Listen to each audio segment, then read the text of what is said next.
as ek kyk na al die goed wat aan die gang is, en hoe die Here goed oopmaak, dan staan ek in verwondering, en dan besef ek, 1 Korintiërs 2 vers 10 sê hy, yet to us, God has unveiled and revealed them by and through His Spirit.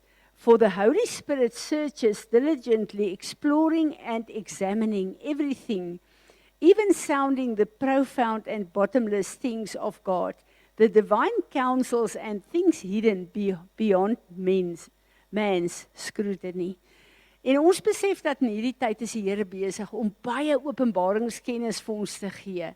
En ook goed wat hy vir ons vroeër geleer het, wat hy net kom 'n dieper betekenis gee, net vir ons meer 'n verstaan gee, van hier in 2026, wat wil hy hê, moet ons met die woord doen.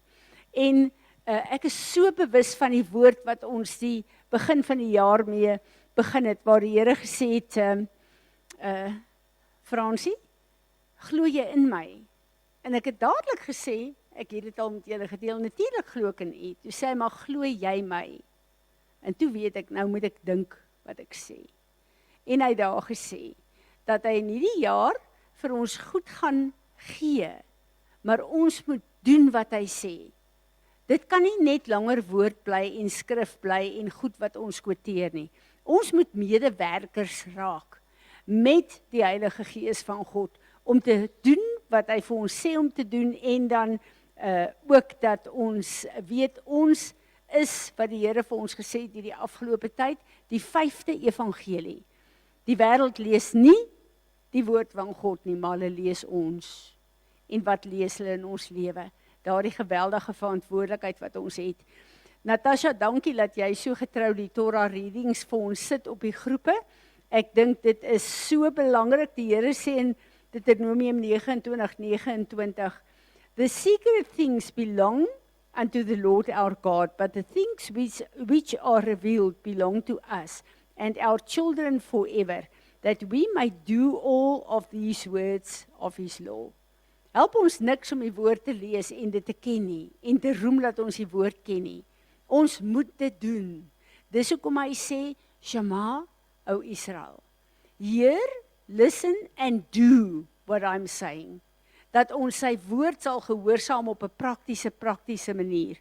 Dan weet ons ook dat in hierdie tyd is die hele skrif wat oopgemaak word, die vloeke in Deuteronomium en die seëninge. Nou weet ek, as iemand vir my vra, en is reg en goed, Fransie, hoe gaan dit met jou? Dan sal ek sê, man, ek is geseënd. Maar wat sê ek eintlik? As ons kyk na die vloeke en die seëninge, dan beteken dit, die Here sê, al hierdie wonderlike goed, gaan deel van jou lewe wees, as jy kies om my woord te gehoorsaam. Dis nie outomaties myne nie. Seën van die Here is gekoppel aan die keuses wat ek en jy maak elke dag. En dan kan ons sê, as gevolg van my keuse en die feit dat ek God en sy woord eer en gehoorsaam, is ek 'n geseënde van die Here.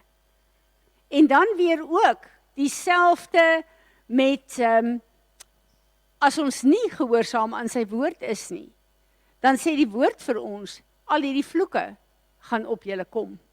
En ons kyk na Romeine 6 vers 13 en 14, wat die skrywer van hierdie boek vir ons sê, alles wat ons sê en doen, is 'n wapen van geregtigheid of ongeregtigheid.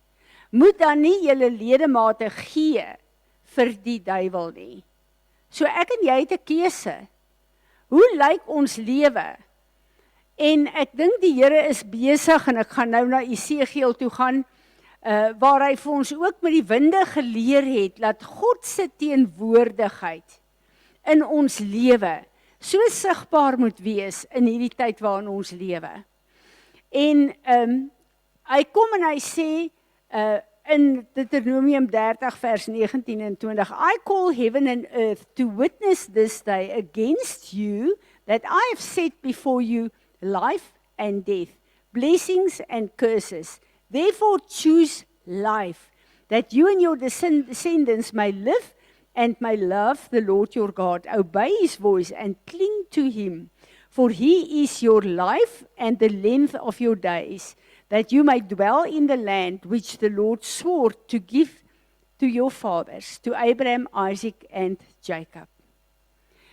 Wat vir my ontstellend is, en baie keer in my eie lewe, is dat daar 'n gedeelte van die kerk van Jesus Christus is, wat kies wat hulle wil gehoorsaam in die woord van God. As dit vir jou gemaklik is, en dit pas jou tradisie en waar jy vandaan kom, en as dit vir jou nie 'n groot sacrifice is nie, is dit maklik om die Here te dien. Maar van Genesis 1 tot Openbaring, die einde van Openbaring, is die volle woord van God. En ek en jy kan nie kies wat ons wil gehoorsaam of nie. Ons is in 'n verbond met hom, wat dan beteken, hierdie verbond van hom sê in die eerste plek, ek gaan die Here my God lief hê, met my hele hart, my hele verstand, met alles in my, en dan my naaste. Want wat is ons grootste probleem op aarde? Verhoudinge. As ons in hierdie verhouding is met hierdie God van ons, en ons het hom onvoorwaardelik lief, het ons geen probleem om enigiemand van sy woorde te gehoorsaam nie. Dis liefdeloosheid en 'n gebrek aan die gees van die vrees van die Here, wat ons laat kies wat ons wil gehoorsaam en wat nie. Ek het 'n gesprek gehad met iemand wat besluit het 'n gedeelte van God se woord gaan hulle verklaar volgens dit hulle dogma en hulle tradisie pas.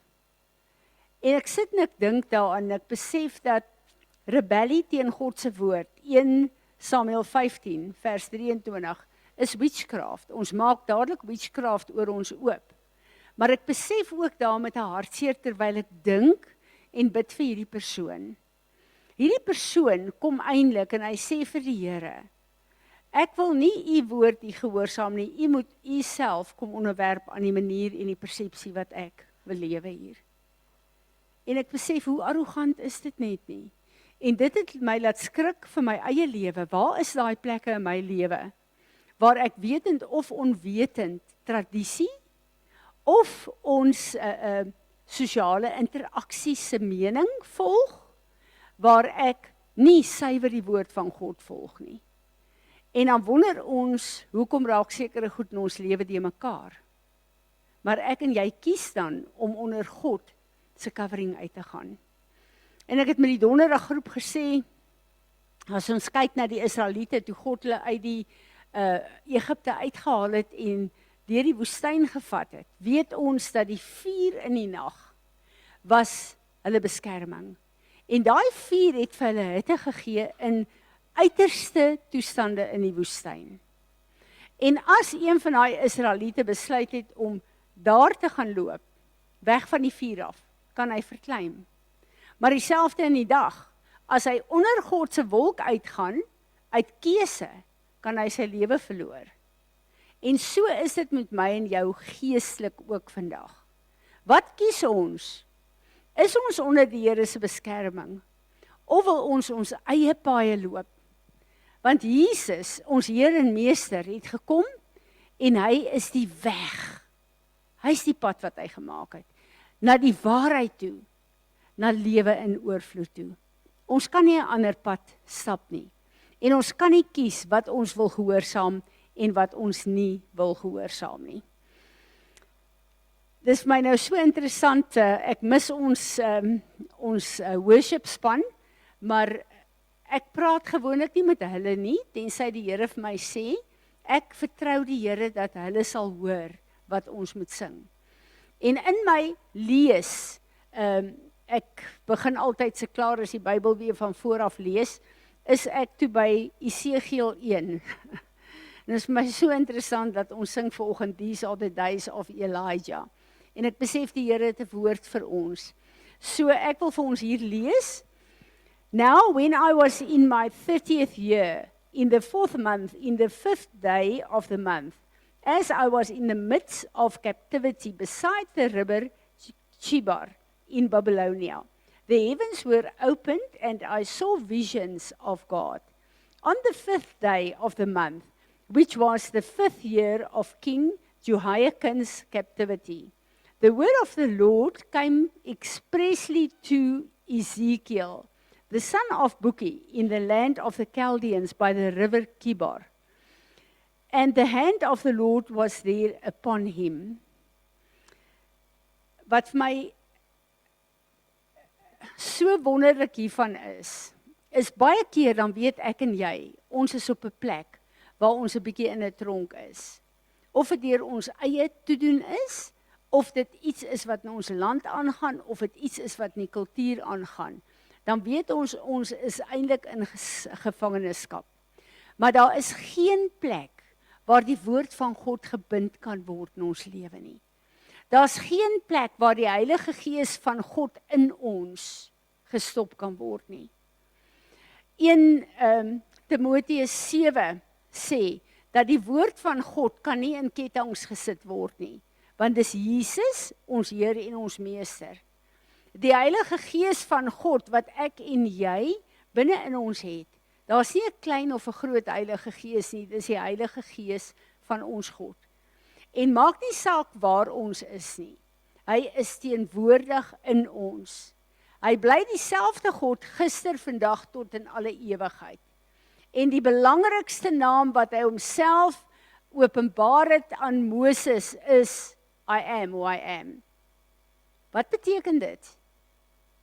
Dit beteken God openbaar homself as die God wat is in my lewe, volgens elke situasie wat ek deurgaan, volgens elke storm, volgens elke hy bly ek is. En in die teenwoordige tyd voorsien hy alles wat ek nodig het in 'n situasie, as ek hom toelaat om met my te praat. En ek het die afgelope tyd het ek 'n potpien, ek weet nie wie van julle daarna geluister nie, gedoen, omdat so baie mense sit op 'n plek waar as hulle in moeilikheid is, as daar 'n storm is, as daar moeilike omstandighede is, as daar aanval van die vyand is, dan is hulle passief en hulle sê God is in beheer. Dis nie waarheid nie, is 'n leuen uit die hel uit. God is nie in beheer van chaos nie. Korintiërs sê God is not the author of confusion. Ek en jy het gesag oor daai plekke om dan vir God in beheer te plaas deur sy woord en te bid en te sê wat die Here wil hê ons moet doen. Maar God, ons kan nie terugsit en sê God is in beheer nie. Hy is in beheer as ek en jy kies om toelaat om in beheer te wees in ons lewe. En as ons hom toelaat om in hierdie omstandighede vir ons sy orde te begin bring. Dis so lekker om te sien hier waar Esegiel in hierdie moeilike plek van gevangenskap sit. Waar die hand van die Here op hom is.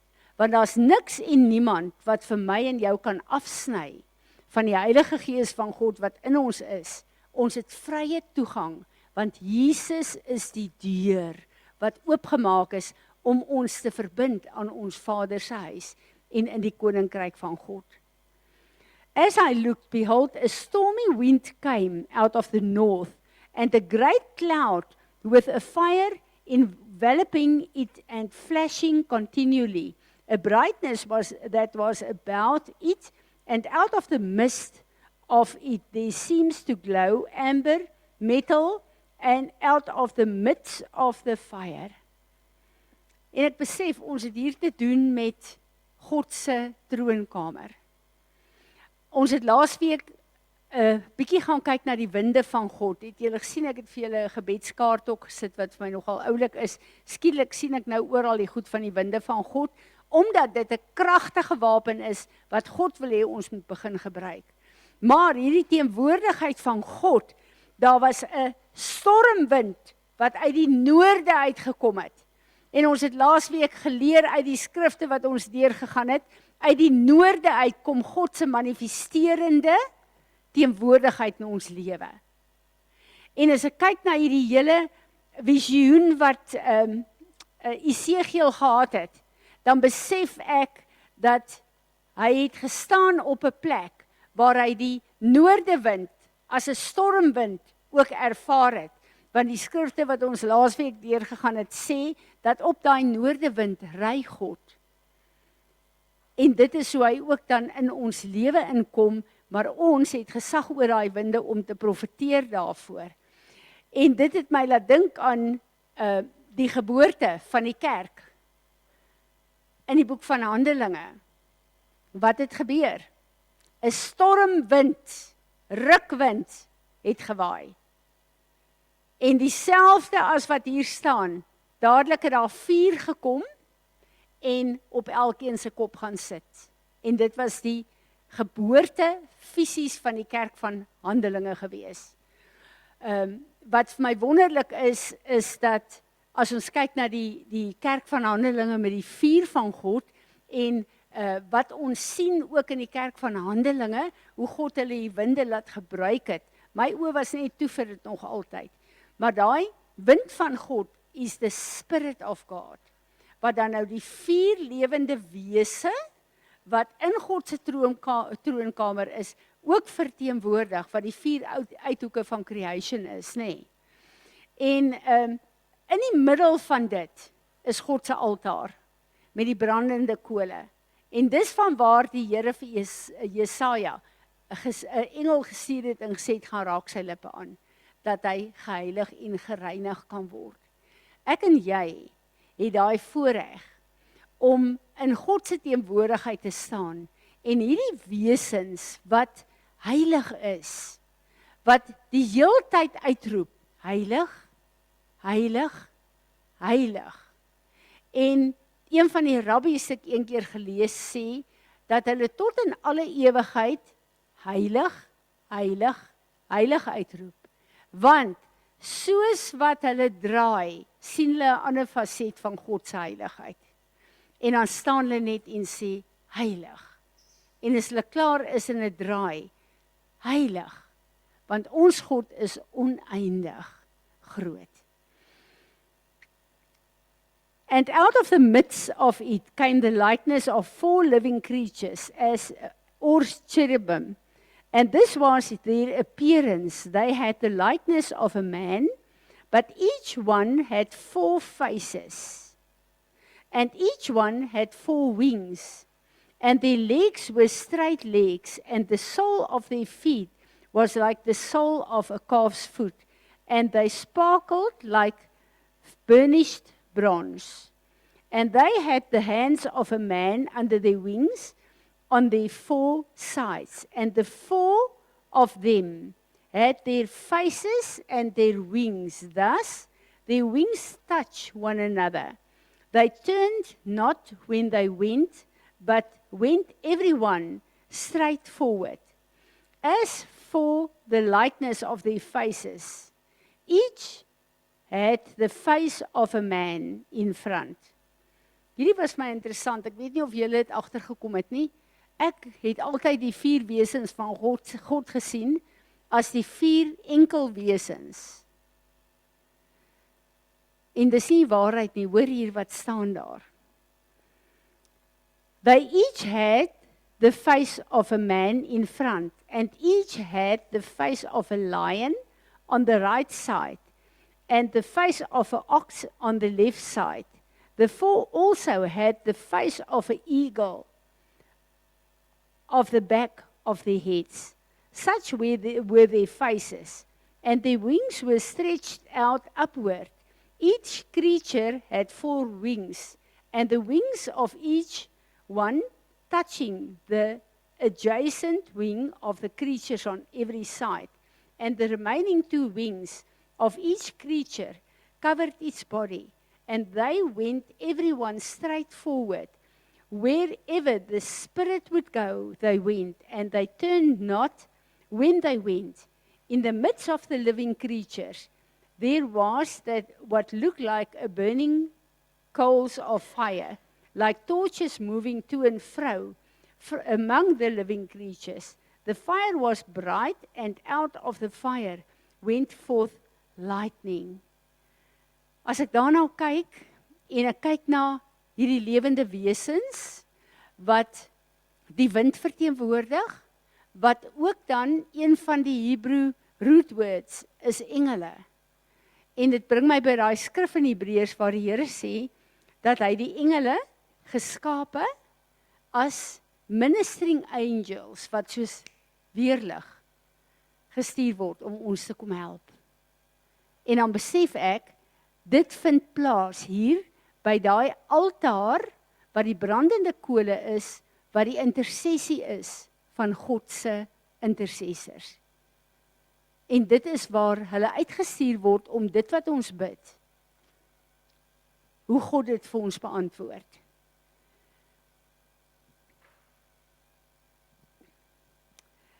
I saw, from what had the appearance of his waist upwards, I saw a luster as it were glowing metal with the appearance of fire enclosed around about it. And from the appearance of his waist downward, I saw as it were the appearance of fire, and there was brightness of a halo around him, like the appearance of the bow that is in the cloud on the day of rain. So was the appearance of the brightness round about. This was the appearance of the likeness of the glory of God. And when I saw it, I fell upon my face and heard a voice of one speaking.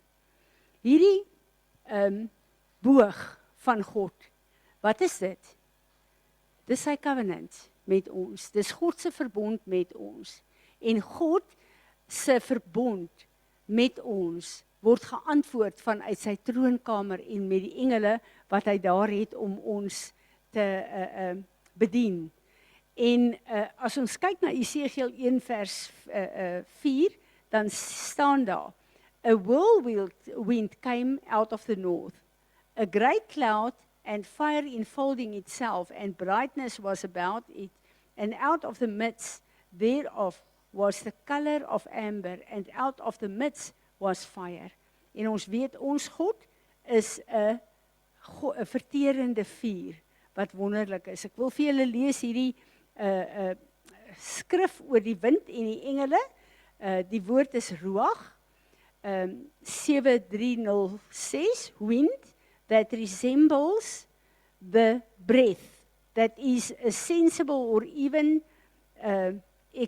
exaltation. Life, wind, breath. As ons kyk na dit, dan besef ons soos ons gekyk het na die eerste kerk, wat hierdie rukwind was, wat dan die bekragtiging van die Heilige Gees was. Die oomblik as ons as mense op aarde geskape word, ontvang ons die wind van God, sy asem in ons, soos wat hy gedoen het met Adam. En die oomblik as ons hierdie aarde verlaat, dan stop God se wind in ons. Dis net vir my so kosbaar om dit te sien. So ons kyk na hierdie 4 wesens, dan verteenwoordig hulle die windrigtings van die aarde. Hierdie 4 is so belangrik as ons kyk na, op die 4de dag het God die skepping van die heelal klaar geskep. Op die 4de dag het God dan letterlik die voltooiing van die creation afgehandel. En ons kyk na hier op aarde 4 seisoene, die 4 fases van die maan, en dan weet ons dat die 4 evangelies verteenwoordig dan hierdie 4 wesens voor God se troon. En ek lees vir julle Matteus 1 en 2. The man, the face of a human signifies Matthew's emphasis on Christ's human incarnation and earthly ministry. Marcus, the lion represents courage, royalty and kingship. Mark's gospel begins abruptly in the wilderness with a roaring voice portraying Jesus as the mighty Son of God. The Gospel of Luke, the ox or calf symbolizes sacrifice, service and priesthood. John, the flying eagle, the eagle denotes divine majesty. The Holy Spirit, the ascending and to heavenly heights. John starts with the divinity of the word and focus heavily on the divine nature of Christ. Terwyl ek dit gelees het, het ek gegaan na 'n gedeelte wat Francis Frangipani hierdie week geskryf het, wat vir my so aanvullend is hier, en ek wil dit vir julle lees. Though these living creatures may represent many things, one is certain. John was not seeing a night vision of 6 winged beasts and a dozen of eyes covering their bodies. What John saw was a symbol of a deeper truth. The many eyes represent the open, all-inclusive vision that is the result of being in God's presence. Let it be known, where the Lord is, there also is his throne. If you have had a meeting with the Lord, it is because your spirit is at his throne. When you were spiritually reborn, you were born again from above. Dit het my herinner, ek het dit al met julle gedeel, een keer toe ek vir 'n vrou gekounsel het wat nie wedergebore is nie. Toe ek haar lei om Jesus aan te neem, toe maak die Here my oë oop en ek sien hoe sy uit haar liggaam uitgaan en ek sien die troon van God wat soveel krag en lig en geluide was en ek sien haar binne in God ingaan. En ek sien van daar af kom sy terug en sy land weer na haar liggaam en daar's 'n lig wat om haar is. En ek besef ek kyk na Kolossense 1 waar die Here sê, alles, ek en jy, is uit hom uitgehaal. Hy het ons op aarde geplaas vir 'n doel, maar die doel is om weer terug te konnekteer aan hom, om regtig ons roeping hier te vervul. At this very moment, through the agency of the Holy Spirit, your spirit is seated with Christ upon his throne in heavenly places. Where his presence is, there also is open vision. These living creatures are symbols of the life one finds as he abides in God's presence. In him our eyes see with discernment and understanding. Dit is so belangrik om toe te laat. Dis hoekom Paulus sê, open the eyes of my understanding. Ek en jy kan nie toelaat dat ons visie net vanuit ons vlees, ons persepsie vanuit ons tradisie kom nie. Ons moet toelaat dat die Heilige Gees van God sy visie vir ons gee. En dit is hoekom sy teenwoordigheid deur hierdie 4 wesens is vol oë, so daar nie 'n visie is wat net eensydig is nie, maar laat ons soos God alle aspekte van 'n situasie kan sien. The mind of Christ fuses with our vision, revealing what is impossible to see by the narrowness of our perception. We see in front and behind. Our vision also comes from the center, the throne. Not only do we see distant spiritual realities, but we are close enough to penetrate and search the depths of God himself. Die skrif wat ek net nou gelees het, 1 Korintiërs 2 vers 10. Yet at the same time, being near to God also give us eyes within. Eyes that monitor the motives and guide self. Inner eyes that stand guard against sin. The more our vision opens up, the greater we see God in his holiness. The slightest sin in our lives become significant. We are compelled to live pure before him. The 4 creatures at the throne of God do not cease to say, Holy, holy, holy is the Lord God Almighty. When our spiritual eyes are open, the utterances of our mouths are, Holy, holy, holy. Indeed, revelation, discernment, comes from abiding in the presence of God.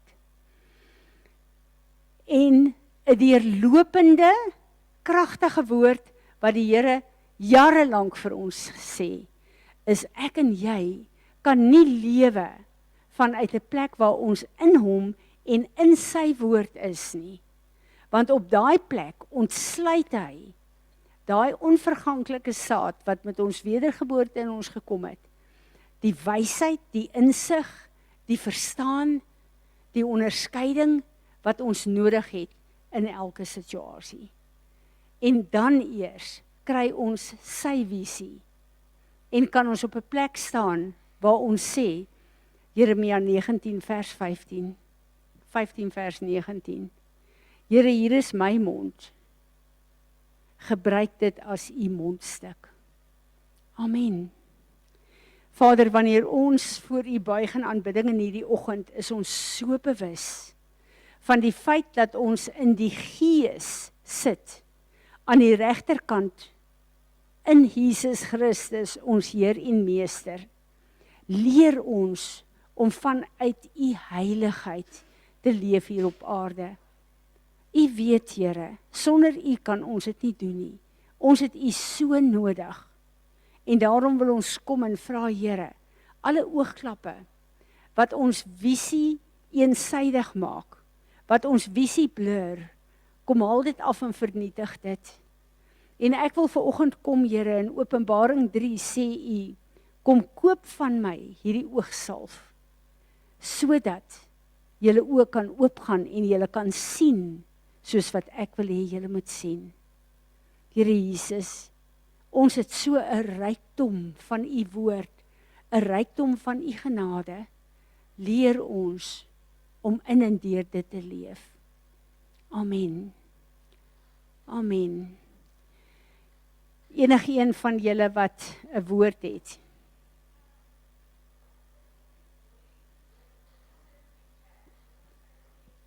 Molly, maak net jou mic oop en praat.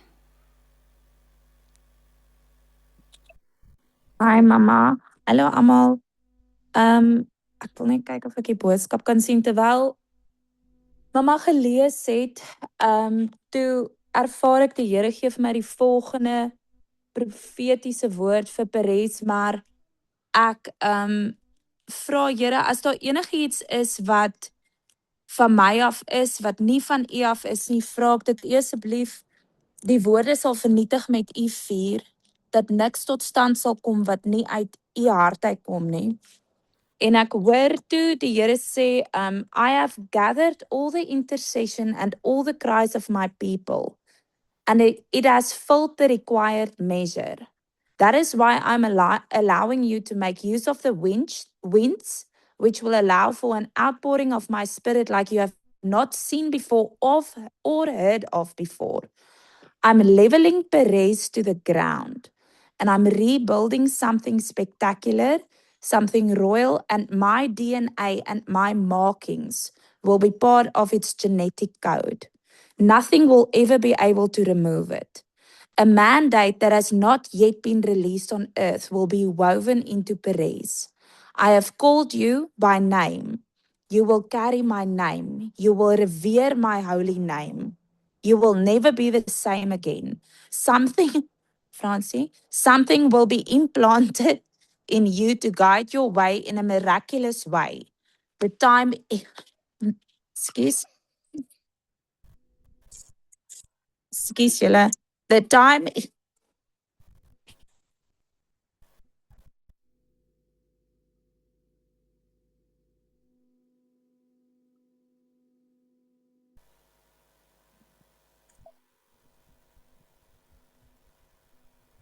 the time is now.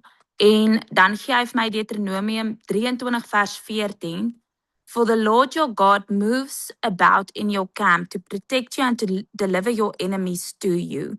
Your camp must be holy so that he will not see among you anything indecent and turn away from you. Amen, dankie Vader. Elke woord uit u hart uit sê ons vandag ja en amen voor, want ons weet u is die een wat ons bekwaam maak om te doen waarvoor u ons geroep het.